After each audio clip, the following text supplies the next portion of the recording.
भगवान श्री कृष्ण कहते हैं, जीवन में आपसे कौन मिलेगा यह समय से करेगा। जीवन में आप किस मिलेंगे यह आपका दिल तय करेगा, परंतु जीवन में आप किस किस के दिल में बने रहेंगे यह आपका व्यवहार तय करेगा। जीवन ऐसा हो जो संबंधों की कदर करे और सब संबंध ऐसे हो जो याद करने को मजबूर कर दे।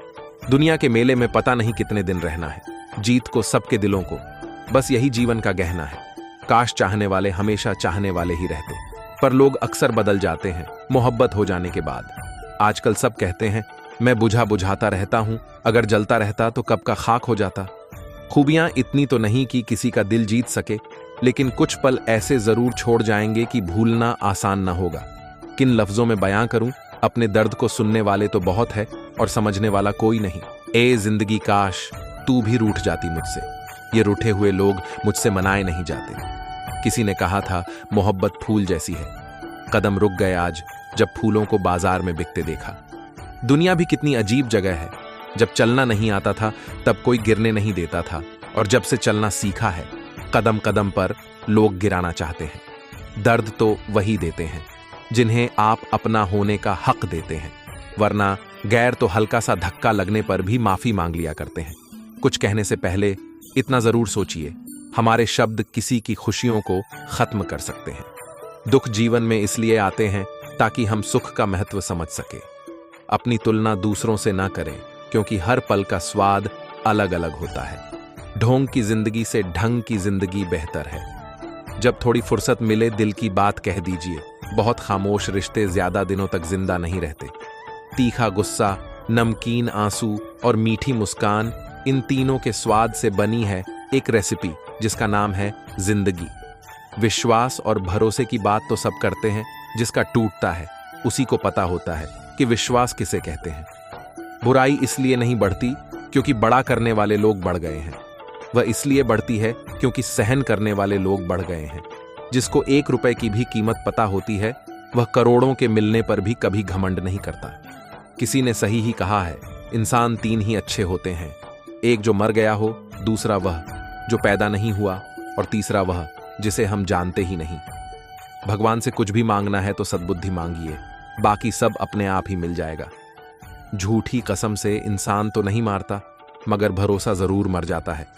एटूटी चीज हमेशा परेशान करती है, जिसे दिल, नींद, भरोसा और सबसे ज्यादा किसी से की गई उम्मीद। मन उदास हो तो एक काम किया करो, भीड़ से हटकर खुद को थोड़ा वक्त दिया करो। सब कुछ मिला है फिर भी सब्र नहीं, बरसों की सोचते हैं और पल की खबर नहीं। हिसाब किताब सिर्फ ऊपर वाले ने ही सही लगाया, सबको खाली हाथ भेजा और खाली हाथ ही बुलाया। किनारा ना मिले तो कोई बात नहीं, दूसरों को डूबा के मुझे तैरना नहीं है। पैसा सब कुछ नहीं है, लेकिन सब कुछ करने के लिए पैसा ही चाहिए। बिना क्रेडिट कार्ड के बैंक लोन भी नहीं देता है, तो बिना मेहनत के सक्सेस कैसे मिलेगी। जिंदगी भी एक अनजान किताब जैसी है, अगले पन्ने पर क्या लिखा है किसी को नहीं पता। विरासत में हर बार जागीर और सोना चांदी नहीं मिलता, कई बार जिम्मेदारियां भी मिलती हैं। दोस्त के साथ बैठना बहुत आसान होता है, मगर दोस्त के साथ खड़ा रहना बहुत मुश्किल। इंसानियत कभी नहीं बदलती, बस इंसान की नीयत बदल जाती है। मतलब के रिश्ते जितने जल्दी बनते हैं उतने ही जल्दी टूट भी जाते हैं। आप इंसान का असली रंग तब देखते हैं जब आप उनकी किसी काम के नहीं रहते। तन जितना घूमता रहे उतना स्वस्थ रहता है, और मैन जितना स्थिर रहे उतना ही स्वस्थ रहता है। खुश रहना है तो चुप रहना सीखो, क्योंकि खुशियों को शोर पसंद नहीं। कमजोर कोई नहीं होता, सब वक्त का खेल है साहब। अपना पूरा समय खुद को बेहतर बनाने में लगाओ, क्योंकि अब रिश्ते इंसान से नहीं पैसों से बनने लगे हैं। रिश्तों को वक्त पर वक्त देना उतना ही जरूरी है जितना पौधों को वक्त पर पानी देना। लखन अपनी बीवी बच्चों के साथ एक पहाड़ी इलाके में रहता था। उसकी झोपड़ी के सामने एक बड़ा सा पेड़ था, जिस पर बैठकर एक बुलबुल गाती रहती थी। एक बार की बात है, बुलबुल के बच्चे हुए, और जब बुलबुल के बच्चे उड़ने लायक हुए तो वह उन्हें उड़ाना सिखाने लगी। एक दिन वह पेड़ से उतरकर लखन की झोपड़ी के सामने बच्चों को उड़ना सिखा रही थी, उन्हें दाना चुगना सिखा रही थी, उनके साथ खेल रही थी। लखन भी अपने 3 साल के बच्चे को अपनी गोद में लिए यह सब देख रहा था। अचानक से वह बच्चा बार बार जिद करने लगा कि मुझे बुलबुल का बच्चा लाकर दो। लखन अपने बच्चे के मोह में पागल हो चुका था। वह अपने बच्चों के लिए सब कुछ करता था। बच्चा जो भी मांगता वह उसे ला कर देता था। लखन ने धीरे से अपने पैर में पहनी हुई चप्पल हाथ ली और उसे जोर से एक बुलबुल के बच्चे पर फेंक दिया। बुलबुल का बच्चा वहीं जमीन पर गिर पड़ा। उसने बुलबुल के बच्चे को उठाकर अपने बच्चों को दे दिया, लेकिन उसका बच्चा उस बुलबुल के बच्चे के साथ करता भी क्या। वह बुलबुल का बच्चा ना तो बोल रहा था, ना फूदक रहा था और ना ही उड़ने का प्रयास कर रहा था।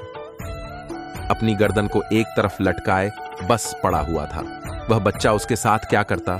थोड़ी देर उसने उसके पंख देखे, उसका रंग देखा, उसे हिलाया बुलाया, लेकिन वह बुलबुल का बच्चा तो अपनी गर्दन लटकाए निष्प्राण पड़ा हुआ था। उस बच्चों ने उसकी आंखों में अंगुली डाली, उसकी चोंच खोलने चाहिए, उसे दबाए और फिर उसके पैर पड़कर उसे आसमान की तरफ उछाल दिया।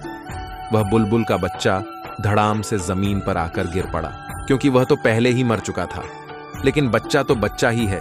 उसने उस बुलबुल के बच्चे को बुरी तरह छत बीछत कर दिया, उसके सारे पंख नोच डाले, उसकी गर्दन मरोड़ दी और लखन यह सब देख रहा है। वह यह सोचकर खुश है कि बच्चा खेल रहा है, लेकिन यह सब देखकर उसके अंदर जरा भी दर्द, जरा भी रहम नहीं आया। क्यों? क्योंकि मोह में इंसान इसी तरह अंधा हो जाता है, जड़ हो जाता है। मोह इंसान का बहुत बड़ा शत्रु है।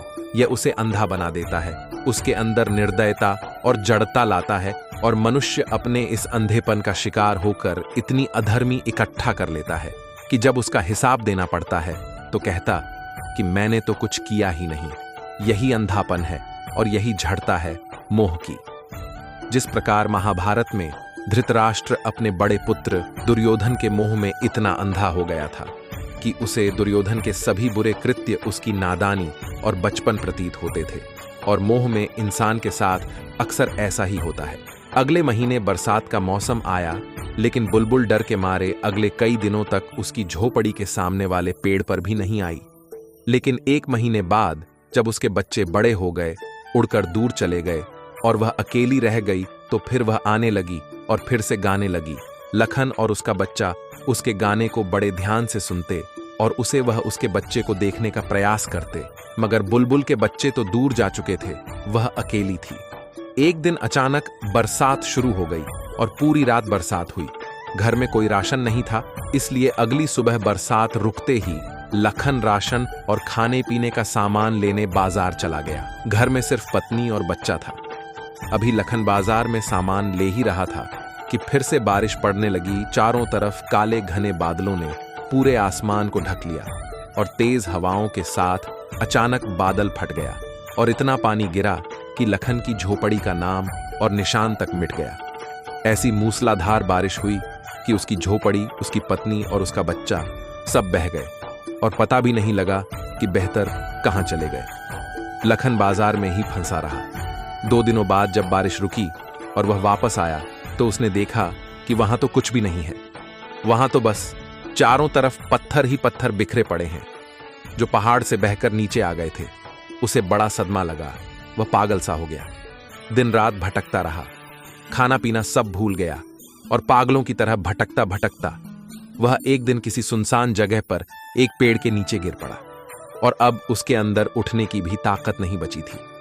वह बेहोश हो गया और कई दिनों तक बेहोशी की हालत में वही पड़ा रहा। फिर एक दिन उसकी बेहोशी टूटी और आंख खुली तो उसने देखा कि सूरज सर के ऊपर था। पेड़ से इस बुलबुल की आवाज आ रही थी और चारों तरफ आम बिखरे पड़े थे। वह आम का पेड़ था और वह बुलबुल उसके खाने के लिए सोच मार कर पेड़ से आम गिरा रही थी।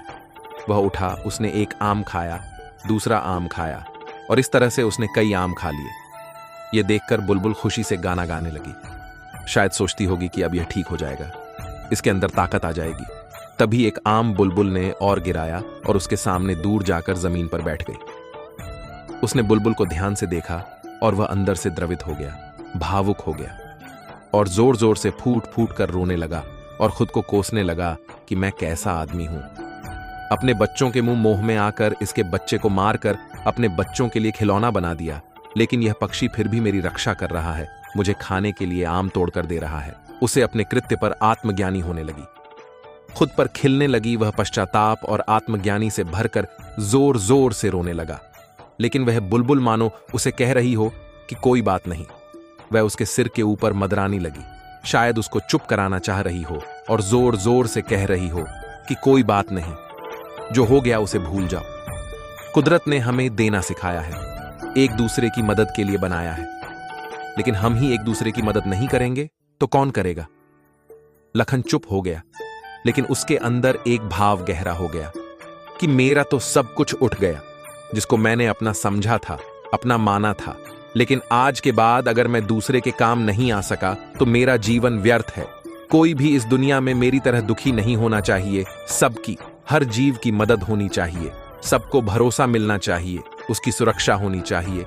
और उसने प्राण कर लिया कि अब से वह मेहनत करेगा और जो भी कर सकेगा दूसरों के लिए करेगा, क्योंकि इस कुदरत ने हमें एक दूसरे की सहायता के लिए ही बनाया है।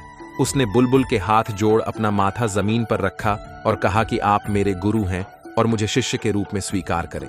बुलबुल तो उड़कर दूर पेड़ पर जा बैठी थी। उस दिन से लखन ने जंगल से लकड़ी लाकर बेचना शुरू कर दिया, उसे ही अपनी रोजी रोटी का साधन बनाया। और उसके 2 वक्त की रोटी के बाद जो भी उसके पास पैसे बचते हैं, वह उसी दिन उन पैसों से किसी भी गरीब की, किसी जानवर की, कुत्तों की, परिंदों की मदद करता, उनके लिए खाना लाता, उनको खाना खिलाता, किसी बीमार को दवा दिला देता, कुछ भी किसी प्रकार की सेवा करता। अब मानो जैसे उसकी जिंदगी सेवा और त्यागी बन चुकी थी। दूर दूर के गांव और शहरों के लोग अब उसके बारे में जानने लगे थे। सभी को यह पता चलने लगा था कि कोई ऐसा एक व्यक्ति इस इलाके में है जो किसी भी प्रकार की सेवा और मदद के लिए हर पल तैयार रहता है। धीरे धीरे दूर इलाके के लोगों ने उसे जान पहचान बढ़ाई, उसको एक बड़े समारोह में बुलाया, उसका खूब मान सम्मान किया और उसके साथ मिलकर सेवा करने का प्राण दिया। कहते हैं कि आज वही इलाका बुलबुल सेवा के नाम से पूरे संसार में प्रसिद्ध है। दोस्तों, शायद यह एक काल्पनिक कहानी है, लेकिन यह एक आदर्श और एक सिख प्रस्तुत करती है कि इस दुनिया में हमें एक दूसरे की मदद के लिए ही बनाया गया है, एक दूसरे को प्रताड़ित करने या दुख देने के लिए नहीं। हमें जरूर इस कहानी से सीख लेनी चाहिए और जहां तक संभव हो सके दूसरों की मदद करनी चाहिए। दोस्तों, आज की वीडियो यहीं पर समाप्त होती है। मैं आशा करता हूं कि आपने इस वीडियो से बहुत कुछ सीखा होगा।